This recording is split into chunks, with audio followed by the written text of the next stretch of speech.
Good morning, good afternoon, good evening, wherever you're watching. The channel's called Ratchet. My name's Andrew, and on this episode of my GT40 restoration, I discover an absolutely massive mistake that I've made. Run the title. Welcome to the channel if you're new. If you're not, thank you for tuning back in for yet another episode. So let's start with the positives. In this episode, I get fitted up my new headlight and fog light covers. Now, there's a fair chunk of work involved in getting these fitted. I give you a nice how-to of how I went about getting them fitted to the car. So I'm hoping that's going to make some interesting viewing for you guys. Now, the issue that I stumbled across was like an absolute kick in the teeth. I'm talking cutting up painted parts. Now, if you want to find out more, then you need to stay tuned for later on in the episode. As always, please leave me a comment below, hit the subscribe button, follow me on Instagram, Ratchet GT40, to stay more up to date with the current build progress photos that I do post there. Make sure you watch until the end of the episode because I give you details of what's coming out in the next video, and it is a good one. Trust me, it's a massive, massive update and it's a huge step forwards for this build. So make sure you tune in right to the end, find out what it is. So I think that's enough of the waffling. Let's crack on with the episode. Something I want to get ticked off of the list is fitting of the new head and fog light perspex covers. Now, obviously the car did come with covers already fitted, but on closer inspection, it dawned on me very early on that these covers weren't fitted very well. Now, I have the old covers here in front of me, and although you may not be able to pick up on camera, you know, because I'm not going to hold them here long enough, but the left and right screw holes don't match. You know, there are more screw holes down one edge of a headlight cover than there is on the other. The fog light covers didn't fit very well at all. They weren't very well finished, and they generally, when trying to build a car to the standard that I'm trying to aim for, these wouldn't cut the mustard in any way, shape or form. So I found a chap that makes repro fog light headlight covers over in the US. So I placed an order with him and had a set sent over. Now, they come as blanks, so these are far oversized, and then you cut them down to fit your own apertures to suit your whoever makes your fiberglass body. Now, in all honesty, having the rubbish old ones to use as a template is a real good head start. You know, it gets me in the ballpark and helps me cut off the majority of the excess before getting down to the fine tuning. So having these did speed up the process somewhat. Now, these blanks, they are formed to a point to get you again in the rough ballpark of fitting, but I have learnt from doing, here's one I prepared earlier on the passenger side of the car, that even these still need some heat to really bend and form them so they sit nicely in position. I've done the passenger side already, so with that experience of doing one side, I can now replicate the second side. You can follow along me knocking out this second side nice and quickly. Using the old headlight covers as a template, I then used a 1mm wide cutting wheel on my angle grinder, which I must admit I've found to be the best tool for cutting any sort of perspex, before refining the edges with a coarse sanding wheel on my air sander. So now I've got the cover roughed into shape, I can now try it into position. So I'm getting in the ballpark along the inner edge, but hopefully what you'll be able to make out is the fact that this headlight cover has got a too shallow a radius here to pull up nice and tight against this outer edge of bodywork. So what I need to do is heat along this line and then press round and form over the headlight cover so it snugs in nice and tight against the body where there's about a 10 centimetre gap along this edge. Using the heat gun to heat the backside of the covers, and once it was up to temperature after about maybe a minute or so's gentle warming, I then went over to the car and actually held it into place while it cooled down. So after a couple of rounds of heating along this side edge that I spoke about, and also on this inner corner, it now pulls in much nicer with very little pressure to get it held where it needs to be held. So what I can do now is start fine-tuning these edges around the perimeter to get it really sat in its proper location. And then what I'll do is go back and do some final heating around any little junctions necessary ahead of me then finally putting the holes around the perimeter to get it held into place. I settled on a 6mm perimeter offset after some careful measurement and consideration.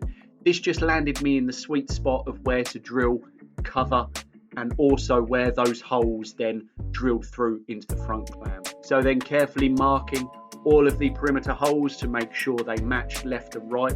I then took a 4mm drill bit with a wood backer so as not to risk splitting the perspex, before then taking the cover over to the car and drilling through using the cover holes as the pilots just to ensure everything lined through nicely, getting them clecoed into place as I work my way around the perimeter. Throughout this entire process of making these covers, at the back of my mind, I've been trying to come up with a more robust solution of fixing all of these covers, windows and screens into place. Now, previously, the car had everything fitted in with, I think they were 3.2 or 3.8 stainless steel screws, to which I'd changed to black screws in the previous guise just to give it that slightly more subtle look.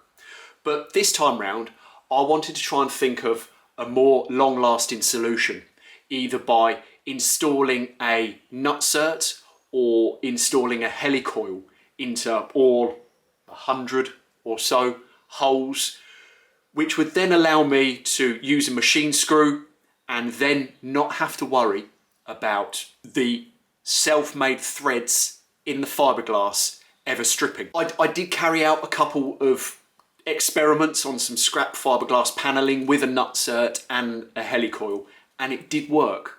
But always at the back of my mind was the fact that around the car I do have some very tight spots.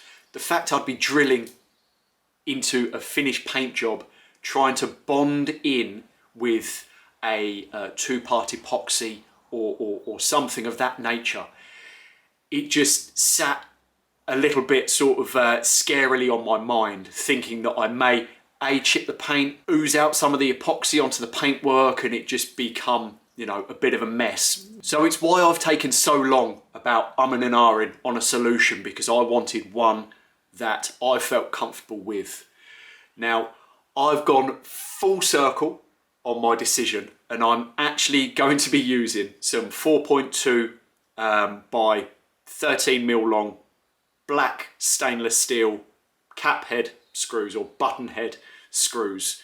So after going through the whole process of trying to find a better solution, I've arrived back at square one. It sits more comfortable with me, less risk of messing anything up on the car. Certainly the covers and windows aren't going to be removed anywhere near as much as they were previously when I was forever messing around with the car trying to improve it. So that's where I am. That's where my thought process has been, and I should have just stuck with what I knew. But you know, that's all part of this journey really. I'm always trying to improve the car in some way.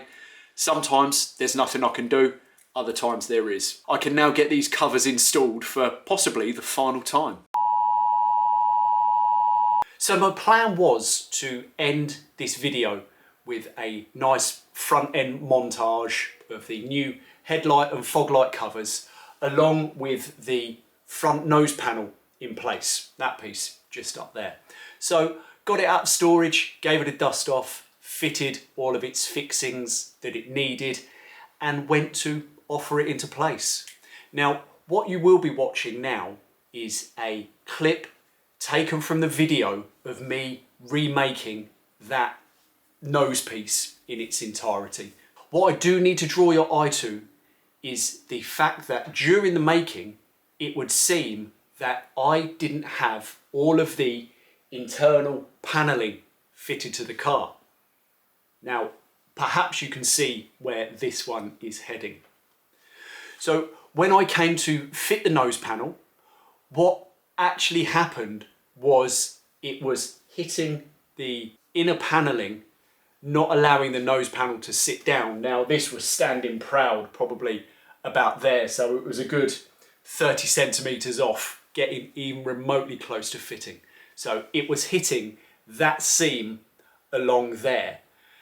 Now, bearing in mind, this is a fully painted, polished, done and dusted part. This is one of the parts that doesn't need to go back to the body shop. So the sight of this hitting, you know, all of my lovely paneling as well was just a horrible, horrible feeling. So I had to think on my feet about what to do and how best to treat the situation. So what I actually did was figure out where it was hitting. Obviously, that's the first thing. And then it was to make a small slice along the bottom corner of the right-hand nostril, which was clashing with the paneling. Pinch it in slightly by about 10 or 15 millimeters, I think it was, and then re-fiberglass up the lot. Now, the piggy bank is empty on this build, so I couldn't afford to send it back to the body shop. So I came up with a plan, and that was to add a detail that a lot of GT40s do have, and that's whereby they have the inner nostril section sprayed in a satin black. This is something I could do. I felt confident I could take care of this small amount of bodywork and then mask up reasonably well and finally lay down some satin. So although it was a complete balls up on my behalf because I hadn't properly mocked up prior to making the new deeper, wider nostrils, I think I've managed to come out of it reasonably well. It doesn't stand out and it still looks the part. But if I wasn't to share this with you, then where's the fun in that? You know, I could have just passed off this black detailing just as part of my overall vision, whereas plan A, it certainly wasn't. But now I am where I am. I like it. When the car does go back to the body shop, I may decide to get it painted green. I'll just have to wait and see. I'll get a feel for how the overall car comes together in the end. So with that finally done, headlight covers done, I can get onto that final montage.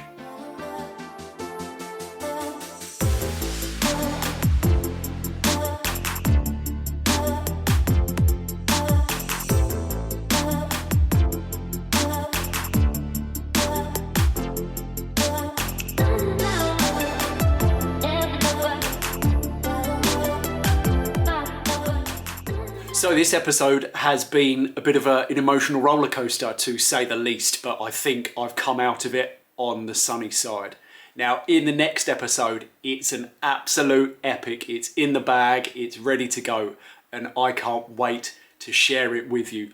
I've chopped around the rear of the chassis, I've redesigned the hinge arrangement, and it looks the absolute business. So I can't wait to show you that one. And do subscribe so you don't miss out on any further episodes that I do release. So up until then, I will catch you next time.